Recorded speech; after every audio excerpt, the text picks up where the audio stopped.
एक रात डॉक्टर अस्मा की नाइट शिफ्ट होती है और डॉक्टर अस्मा हॉस्पिटल में ऑफिस में बैठी होती है। फिर डॉक्टर अस्मा सुबह 6 बजे घर जाने लगती है, अपना बैग पकड़ती है और वहां से चली जाती है। हॉस्पिटल की लाइट्स एकदम होने लग पड़ती हैं और डॉक्टर अस्मा डर जाती है, लेकिन वो चुप करके चल रही होती हैं।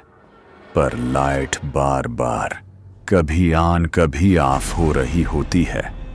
इस्मा अंदर ही अंदर डर रही होती है कि ये सब क्या हो रहा है। फिर इस्मा को किसी के दर्द भरे रोने की आवाजें आने लग पड़ती हैं और इस्मा और ज्यादा डर जाती है।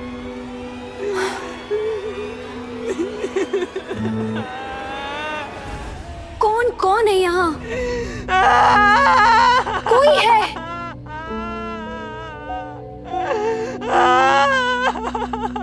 आखिरकार अस्मा उसी खिड़की के दरवाजे के बाहर आ जाती है और वहां आवाज तेज होने लग जाती है। फिर इस्मा अंदर चली जाती है। वहां इस्मा एक लड़की को खिड़की के पास खड़ा हुआ देखती है जो रो रही होती है और इस्मा समझती है शायद कोई मरीज यहाँ आकर खड़ा रो रहा है। बात सुने, अब यहाँ क्या कर रही है? बचाओ!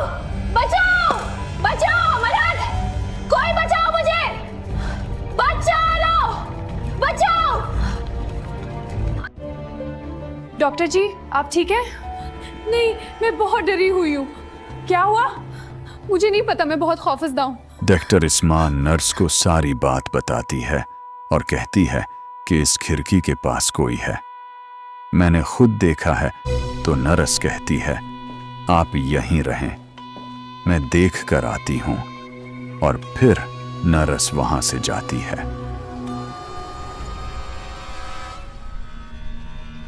नर्स जब अंदर जाती है उसी कमरे में तो वहां कोई भी नहीं होता और फिर नर्स वापस चली जाती है और फिर वो इस्मा को बोलती है डॉक्टर अब काफी थक चुकी हैं, आप रेस्ट करें। आपने डे नाइट शिफ्ट किया है तो इस वजह से आप ये सब सोच रही हैं। ऐसा वैसा कुछ नहीं है, अब घर जाएं और रेस्ट करें। ऐसा कैसे हो सकता है? मैंने खुद देखा था, वहाँ पे कोई था। ऐसा कुछ भी नहीं है। आपका बहन है, अब रेस्ट करें, अब जाएं कल ना। लेकिन डॉक्टर इस्मा रास्ते में भी बड़ी परेशान होती हैं और वो सोच रही होती हैं ऐसा कैसे हो सकता है, मैंने सच में किसी को देखा था। दूसरे दिन जुबैर अपना काम कर रहा होता है हॉस्पिटल में और वो साथ फोन सुनने लग पड़ता है और फिर वो उसी रूम के पास से गुजर रहा होता है और एकदम से साया उसको आकर छीड़ कर जाता है। फिर वो उसी कमरे में चला जाता है और वहां जाकर खिड़की को देखता है और हैरान हो जाता है कि इतने ताले लगे हैं। इतने में उसे चुड़ैल दिख जाती है और वो चुड़ैल उसको बोलती है अब तुम्हें मुझसे कौन बचाएगा, और फिर वो चुड़ैल उसको मार देती है।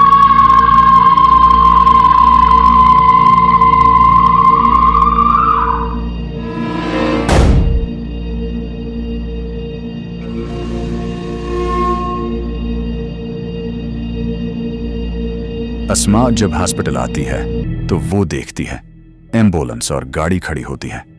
पुलिस की तो वो डॉक्टर से पूछती है कि ये सब क्या हुआ है, तो डॉक्टर कहती है एक लड़का चौथी खिड़की के पास मरा हुआ मिला है।